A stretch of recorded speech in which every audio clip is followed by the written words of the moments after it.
7 апреля я скажу такое, наверное. Это был такой мощный потенциал, и здесь можно было поднять этим потенциалом. Энергии 7 апреля хватило бы на столетие Кыргызстану и кыргызам. Но мне кажется, что мы не до конца смогли воспользоваться этим.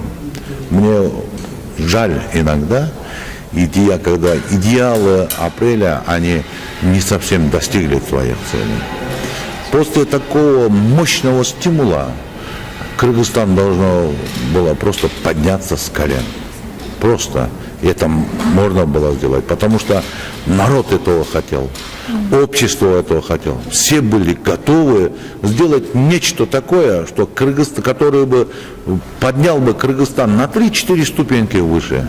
Но, к сожалению, мы не до конца осознали эту мощную энергетику, и мы не до конца осознали возможности этого. Мне кажется, мы даже уже упускаем время. Что в итоге получилось? По сути, посмотрите, где герои апреля?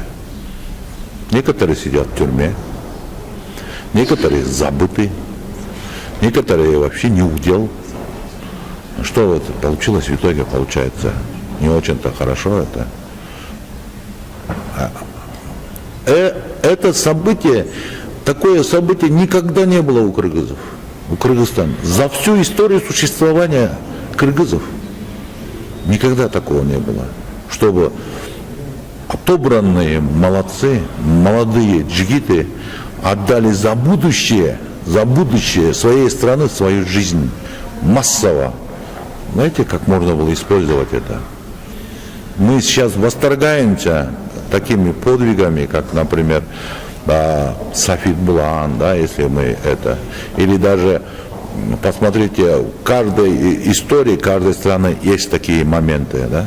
Зулусы там гордятся, как они воевали с британцами, как, например, легионеры Франции, как они, малая дюжина противостоял и показывал подвиг, и это как девиз этой прославленной бригады, скажем, или соединения, как легионеры Франции, как победа Нельсона, да, как речь Линкольна, на худой конец, как победа России, это Октябрьской революции, и после именно таких поворотных моментов страна преображалась, страна поднималась с колен, и они строили новое, доселе невиданное. А я думаю, у нас этого не совсем получилось. Вот мое мнение.